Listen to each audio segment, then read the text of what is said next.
Life gets a whole lot easier when you stop expecting people to act the way you want them to. We spend so much energy trying to change others, getting frustrated when they don't meet our expectations and feeling hurt when they disappoint us. But here's the truth. The only thing you can control is you. Today, we're diving into 3 hard truths about other people that once you accept them, will free you from a lot of unnecessary stress and frustration. It's not always easy to hear, but it's exactly what you need to start focusing on what really matters, your own growth, peace, and power. Let's get into it. One of the hardest truths to accept in life is that you cannot control other people. No matter how much you care about them, how much you try to guide them, or how badly you want them to make different choices, you simply cannot control their thoughts, feelings, or actions. And while that might sound frustrating, it's actually one of the most freeing realizations you can have. Think about it. How much time and energy have you spent trying to convince someone to change? Maybe it's a loved one who keeps making decisions you don't agree with. Maybe it's a coworker who refuses to meet your expectations. Maybe it's a friend who doesn't seem to be listening no matter how much advice you give. You try everything, reasoning with them, encouraging them, even getting angry or frustrated, but nothing seems to change. Why? Because real change only happens when they choose it. The reality is, people are driven by their own experiences, beliefs, emotions, and motivations. They filter life through their personal lens, which means they might not see things the way you do. You could be offering the best advice in the world, but if they're not ready to hear it or accept it, it won't make a difference. You can't force them to understand, to care, or to act. That's not your job. Your job is to manage your own choices, your own reactions, and your own path. Trying to control others is like trying to hold water in your hands. It slips through your fingers no matter how tightly you grip. And the tighter you try to control, the more resistance you create. People don't like being forced or pressured. They want autonomy over their decisions, just like you do. Think about how you feel when someone tries to control you. It feels restrictive, suffocating, even unfair. That's exactly how others feel when they sense you're trying to manage their behavior. And here's another layer to this. A lot of the time when we try to control others, it's not because we're bad people, it's because we care.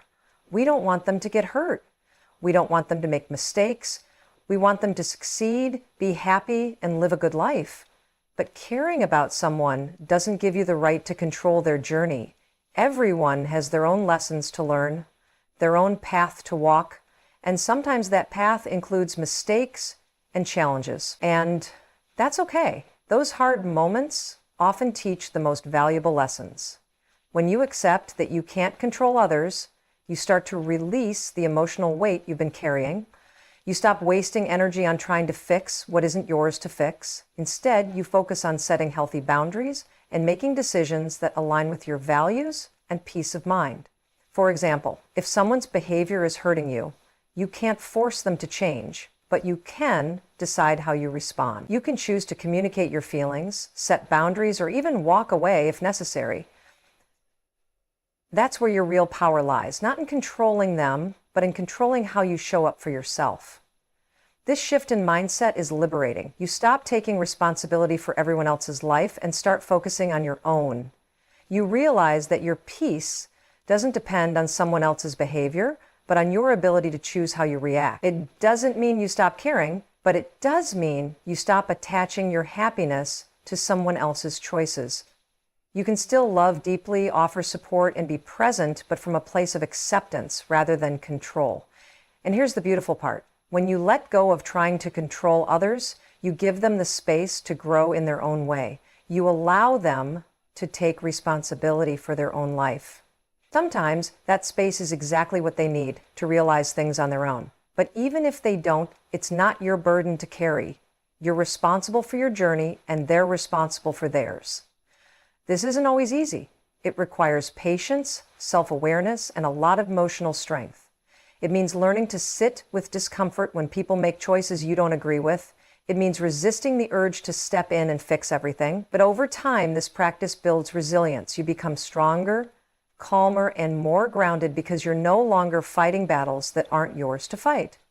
The bottom line is this: the only thing you can truly control is yourself, your thoughts, your actions, and your boundaries. When you focus on that, you take back your power. You stop living at the mercy of other people's decisions, and you start living with clarity and confidence. It's about trusting that everyone is on their own timeline, learning their own lessons and making their own way. It's about believing that you are strong enough to handle whatever comes, even when it means letting go. So if you've been carrying the emotional weight of trying to manage other people's actions, it's time to put it down, free yourself from that burden, trust in your ability to navigate your own life, and let others navigate theirs. Because in the end, real peace comes when you stop trying to control the uncontrollable and start focusing on what you can change: yourself. One of the most challenging truths to accept is that not everyone thinks like you.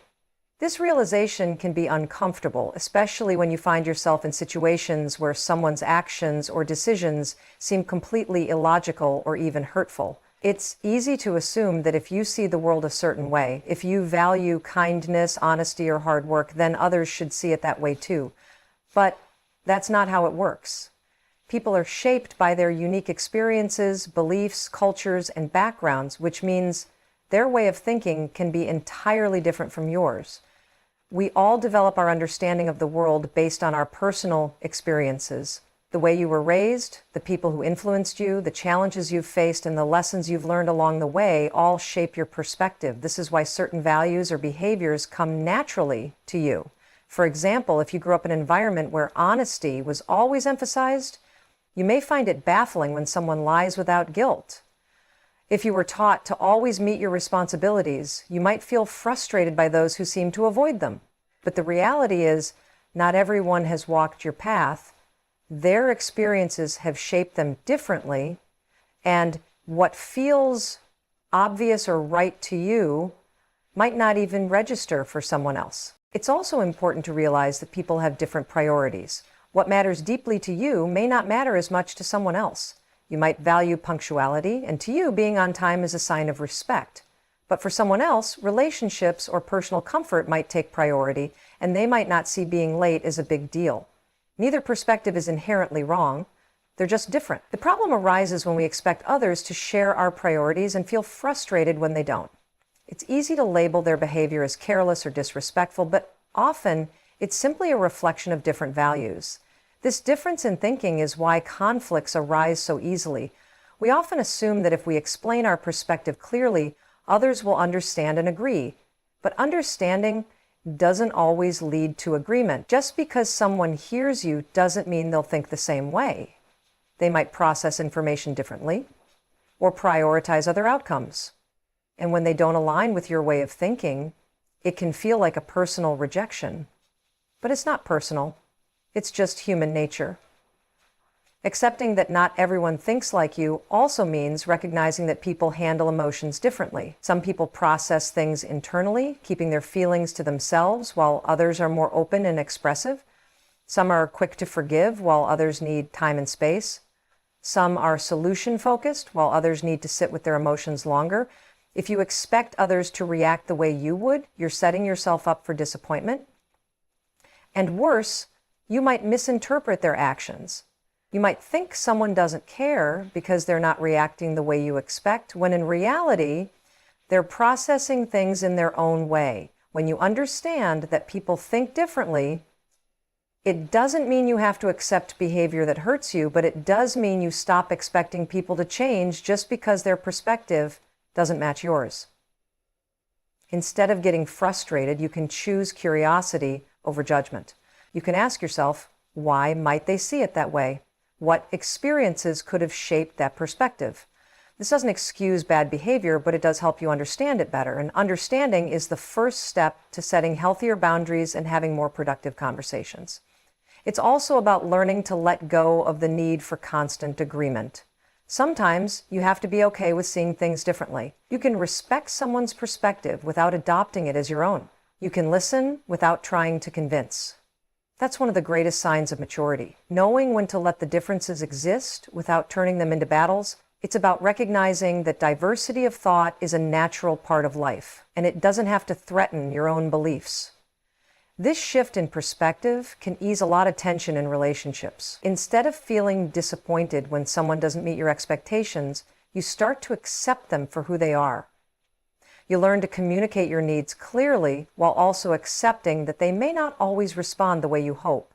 And if their behavior crosses a line, you take action that protects your peace.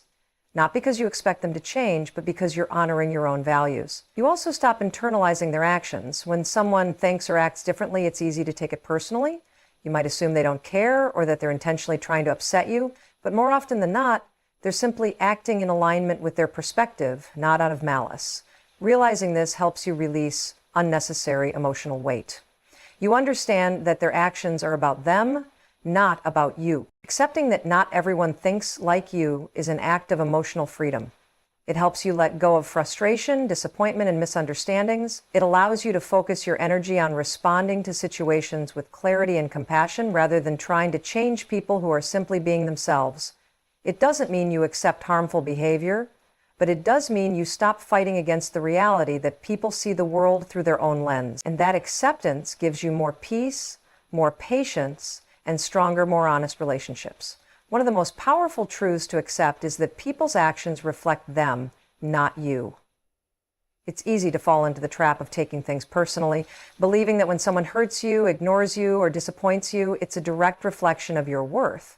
But the reality is, how people behave is a reflection of their own beliefs, emotions, insecurities, and experience. It's about them, what they're going through, what they fear, and how they perceive the world. Once you truly understand this, you free yourself from a lot of unnecessary pain and self-doubt. When someone treats you poorly, it's natural to question yourself. Did I do something wrong? Was I not good enough? Why did they act that way? These thoughts are common, but often they miss the bigger picture. People behave according to who they are, not who you are. If someone is rude, dismissive, or hurtful, it's often because of their own inner struggles. Maybe they're dealing with stress, insecurity, jealousy, or fear. Maybe they've learned unhealthy patterns from their past. Maybe they simply don't know how to communicate or process emotions in a healthy way. Whatever the reason, their actions are about them. Think about it this way. When you're having a bad day, feeling overwhelmed or stressed, doesn't that affect how you interact with others? You might be more impatient, less attentive, or less kind, even if you don't mean to be. Your behavior in those moments is a reflection of your internal state, not a deliberate attempt to hurt anyone. The same goes for others. Most people are acting out of their own emotional experiences, not from a place of thinking about how their actions affect you. This is especially true when people lash out or criticize. Often, their words reveal more about their inner world than about you. For example, someone who is insecure might criticize others to feel superior. Someone who feels out of control might try to control others as a way of regaining stability. Someone who's been hurt in the past might keep their distance to protect themselves from getting hurt again. None of this is about you, it's about what's happening within them.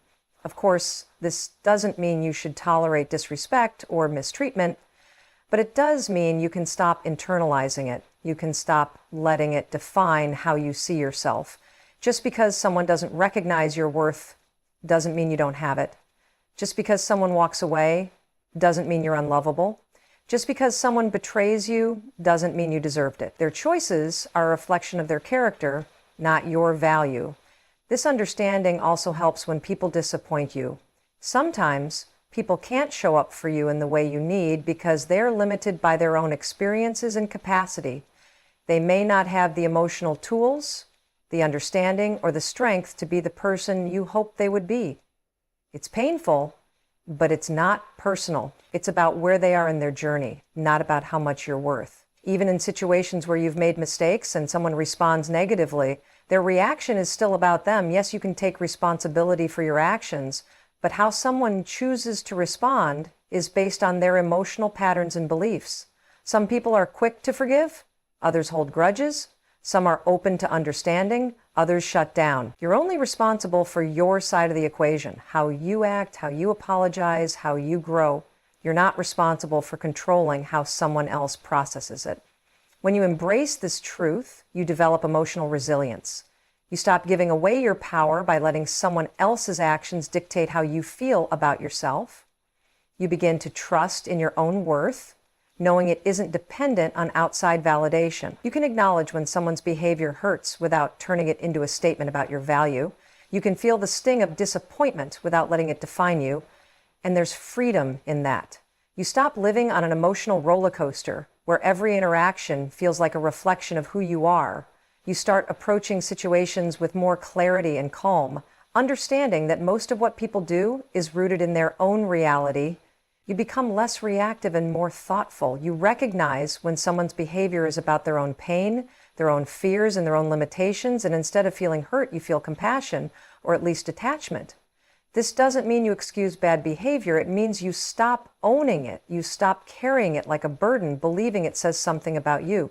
You start setting boundaries, not out of anger, but out of self-respect. You learn to walk away from relationships that harm you, not because you're bitter, but because you refuse to let someone else's actions diminish your self-worth. It also means you stop seeking approval from those who can't give it. Sometimes we keep chasing validation from people who are incapable of offering it, hoping that if we try hard enough, we'll finally be seen, loved, or accepted. But you can't force someone to see your value. And if they don't, it doesn't mean you lack it. It simply means they're not the right person to offer it.